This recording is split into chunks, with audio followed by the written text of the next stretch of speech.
بسم اللہ الرحمن الرحیم۔ دوائیاں بنانے والی کمپنیاں جب انجیکشن بناتی ہیں تو اس کی دوائی کو ایک کمزور شیشے کی ٹیوب میں رکھا جاتا ہے۔ پھر اس ٹیوب کی گردن اس انداز کی بنائی جاتی ہے کہ 2 انگلیوں کے معمولی دباؤ پر ٹوٹ جائے تاکہ سرنج میں ڈال کر اسے انسانی جسم میں داخل کیا جا سکے۔ یہاں اگر کوئی اعتراض کرے کہ اتنی نازک شیشے کی ٹیوب کیوں بنائی گئی، بھلا لوہے کی ٹیوب بنا دیتے تاکہ دوائی محفوظ رہتی۔ اس قسم کے اعتراضات یا تو جاہل کرے یا وہ جسے منصوبہ ساز کے منصوبے سے ذرا واقفیت نہیں، اس کو بس اتنا پتا ہے کہ دوائی کو محفوظ حالت میں رکھنے کے لیے شیشے کی ٹیوب بنائی گئی ہے۔ ٹیوب لوہے کی ہوتی تو دوائی اور محفوظ ہو جاتی۔ جو لوگ عمومی زندگی میں اس قسم کے اعتراضات کرتے ہیں انہیں جاہل دیہاتی کہا جاتا ہے۔ سوشل میڈیا کی دنیا میں ایسے اعتراضات کرنے والوں کو ہم ملحد کہتے ہیں۔ ملحد اکثر اعتراض کرتے ہیں کہ اگر اللہ تعالیٰ ہر شے پر قادر ہے تو بعض دفعہ اس کی تخلیق میں نقص کیوں آ جاتا ہے؟ اکثر انسان اندھے پیدا ہوتے ہیں، لولے، لنگڑے، ذہنی معذور، کیا یہ نقائص نہیں ہیں؟ پھر انسان میں ایسے اور بھی نقائص موجود ہیں۔ مثلا انسان تکلیف سہتا ہے، بیمار ہوتا ہے، بوڑھا ہوتا ہے، مرتا بھی ہے۔ اسی طرح پوری کائنات میں ایسی بے شمار چیزیں ہیں جو بنتی بگڑتی رہتی ہیں۔ مثلا ستاروں کا بننا پھر ختم ہو جانا، یعنی ہر شے اپنا باقاعدہ ایک آغاز، اپنی زندگی کا دورانیہ اور پھر اپنا ایک فنا رکھتی ہے۔ ملحدین کے نزدیک یہ نقائص ہیں جن کے اگر خالق کو مانا جائے تو اسے قادر مطلق نہیں ہونا چاہیے۔ قادر مطلق کو تو پرفیکٹ چیزیں بنانی چاہیے۔ انسان کو تلوار کا وار لگتا ہے تو وہ کٹ کر 2 ٹکڑے ہو جاتا ہے۔ پھر اس قدرتی نقص کو دور کرنے کے لیے اس بیچارے کو ذرا بکتر ایجاد کرنی پڑتی ہے۔ وہ بلٹ پروف جیکٹ ایجاد کرتا ہے، اپنی کار کو بم پروف بناتا ہے۔ یعنی بنیادی اعتراض یہ ہے کہ خدا نے ہمیں معاذاللہ ناقص بنایا اور اب ہم اپنی عقل کی مدد سے اپنے آپ کو مکمل کرنے میں مصروف ہیں۔ ہماری ایک اوسط عمر متعین کی ہے جسے ہم سائنس کی مدد سے بڑھانے میں مصروف ہیں، حالانکہ ہم سب سے زیادہ ارتقا یافتہ مخلوق ہیں۔ ہم سے کم ارتقا یافتہ مگرمچھ آج بھی 1000 سال طویل عمر پاتے ہیں۔ ہمارا ارتقا ہوا تو عمر کم ہو گئی، اب سائنس کی مدد سے واپس بڑھانی پڑ رہی ہے۔ ہمارے اندر بیماری رکھی ہے جسے ہم دوائیاں ایجاد کر کر کے شفا حاصل کرنے میں مصروف ہیں۔ تو پھر احسان ہم پر کس کا ہے، خدا کا یا سائنس کا؟ اس پر آج بات کرتے ہیں۔ اس پورے موضوع کو میں ایک مثال سے شروع کرتا ہوں۔ فرض کیجئے آپ ایک سائنسدان ہیں اور ایک روبوٹ تخلیق کرتے ہیں۔ یقیناً آپ چاہیں گے کہ یہ روبوٹ ہر خامی سے پاک ہو۔ اس کا جسم ظاہر آپ مضبوط سے مضبوط مٹیریل سے بنائیں گے، لوہا یا فولاد استعمال کیا جا سکتا ہے۔ وزن ہلکا رکھنا مقصود ہو تو ذرا مضبوط قسم کا فائبر یا پلاسٹک بھی استعمال کریں گے۔ اب آپ نے ایک مضبوط ترین روبوٹ تیار کر لیا۔ اب آپ یہ کریں کہ اس روبوٹ کے منہ پر ایک زوردار مکہ رسید کریں۔ کیا ہوگا یہ کہ روبوٹ تو ٹس سے مس نہیں ہوگا، الٹا آپ کا ہاتھ نہ صرف سوج جائے گا بلکہ اس میں درد اور تکلیف شروع ہو جائے گی۔ یہ تو کمال ہو گیا، خدا کی بنائی مخلوق درد محسوس کر رہی ہے اور آپ کا پہلے ہی ہاتھ ایسا تکا لگ گیا کہ آپ کی بنائی ہوئی مخلوق کو تکلیف محسوس ہی نہیں ہوئی۔ اب فی الحال ہم یہ جاننے سے قاصر ہیں کہ ایسا کیوں ہوا، یعنی ہم نے روبوٹ تو بنا لیا مگر اس کی تکلیف محسوس کرنے کی خامی ہم نے کیسے دور کی یہ ہم ابھی نہیں جانتے، کیونکہ ایسا اتفاقاً ہو گیا ہے۔ اب ہم جاننا چاہتے ہیں کہ ہم نے حادثاتی طور پر روبوٹ میں وہ کون سا پرزہ فٹ کیا ہے جس کی وجہ سے وہ درد محسوس نہیں کرتا اور ہر قسم کے درد تکلیف سے پاک بن گیا۔ ظاہر ہے یہ خوبی معلوم ہو جائے تو ہم اسے اپنے جسم پر آزما کر اپنا نقص بھی دور کر سکتے ہیں، نہ پھر ذرا بکتر کی ضرورت، نہ بلٹ پروف جیکٹ کی۔ اس بات کا پتہ لگانے کے لیے آپ کو کئی تجربے کرنے پڑیں گے۔ پہلے اس روبوٹ کا ایک پرزہ نکالیں اور اسے ایک زوردار مکہ ماریں۔ کیا اب اس نے درد محسوس کرنا شروع کیا؟ جی نہیں۔ اب وہ پرزہ واپس لگا دیں اور دوسرا نکال لیں،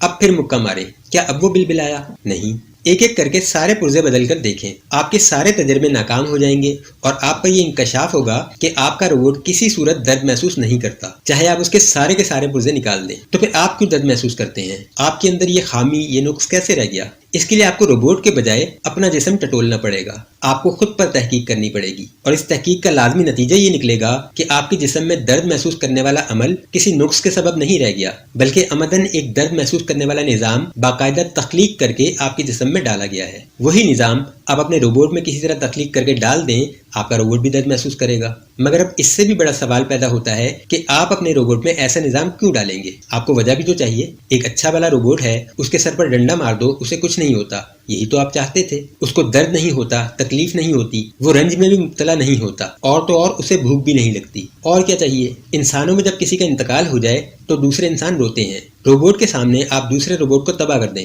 اس کی روتی ہے جوتی۔ احساسات، جذبات، تکالیف، رنج و الم، یہ سب ہمارے پاس کہاں سے آیا؟ اس سے بھی بڑا سوال کہ کیوں آیا؟ کیا یہ ارتقاء کے نتائج ہیں؟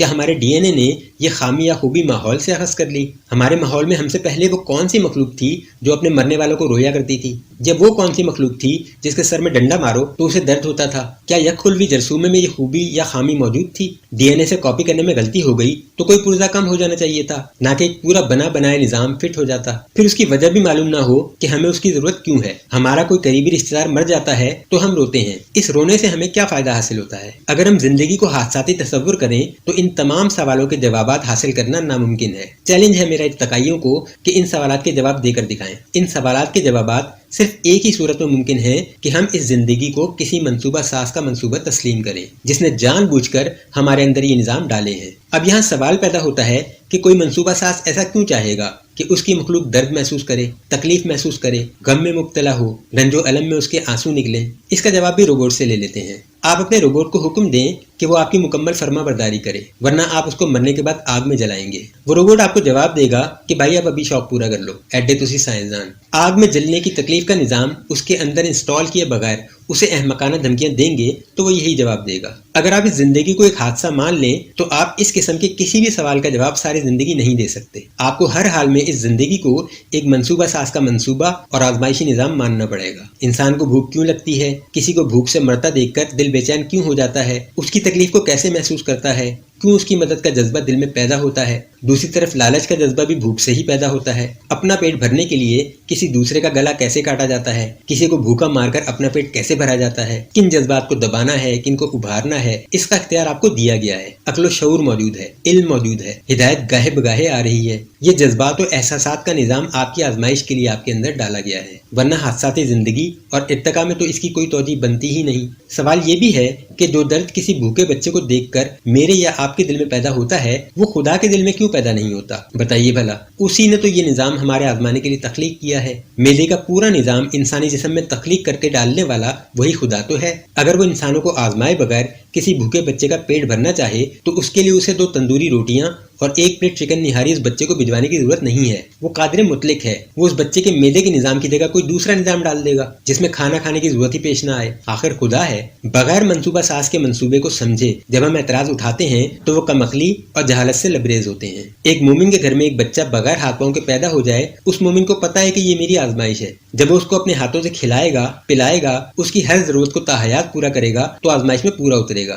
وہ روئے گا، گڑ گڑائے گا، مگر اپنے رب کی رضا پر راضی رہے گا، شکوہ نہیں کرے گا۔ ملحد سوال کرتے ہیں کہ ایک کی آزمائش کے لیے دوسرے کو تکلیف میں مبتلا کرنا کون سی عقل مندی ہے؟ اللہ کو پتہ ہے یہ زندگی کتنی قلیل ہے اور اس کے بعد آنے والی زندگی ہمیشگی پر مبنی۔ ایک بچہ معذور پیدا ہوا اور 50-60 سال اس دنیا میں تھوڑی تکلیف میں گزارے، آخر میں جنت میں اپنے تمام اعضاء کے ساتھ داخل ہوا، اسے اور کیا چاہیے؟ اللہ کا مطمئن نظر آخرت کی زندگی ہے، جبکہ شیطان ملحدوں کو دنیا کی زندگی کا لالچ دلاتا ہے۔ وہ اسی دنیا کے پیمانے پر ہر چیز کو پرکھتے رہتے ہیں اور رد کرتے جاتے ہیں۔ ان ملحدوں کی سطحی سوچ میں ان کا اپنا قصور کم، ان کے ماں باپ کا زیادہ ہوتا ہے۔ بچے نے تنگ کیا، اسے سپرمین اور اسپائڈر مین ٹائپ کے کارٹون لگا کر دے دیے۔ خدا کا حقیقی تصور اس کو کبھی بتایا ہی نہیں گیا۔ اس کو بس یہ معلوم ہے کہ کہیں آگ لگ جاتی ہے تو ایک نیلی وردی کے اوپر لال چڈی پہنا شخص اڑتا ہوا آتا ہے اور پھونک مار کر آگ بجھا دیتا ہے۔ چونکہ وہ انسانوں سے محبت اور ہمدردی کا جذبہ رکھتا ہے لہذا وہ فوراً مدد کے لیے اڑتا ہوا آ جاتا ہے۔ اگر خدا کو بھی ہمدردی ہوتی تو خدا بھی اڑتا ہوا آتا۔ اس کا معمولی ذہن یہ سوچ ہی نہیں پاتا کہ اس دنیا میں حادثات کا رونما ہونا بھی خدا کے اس آزمائشی نظام کا حصہ ہے، اور وہ خدا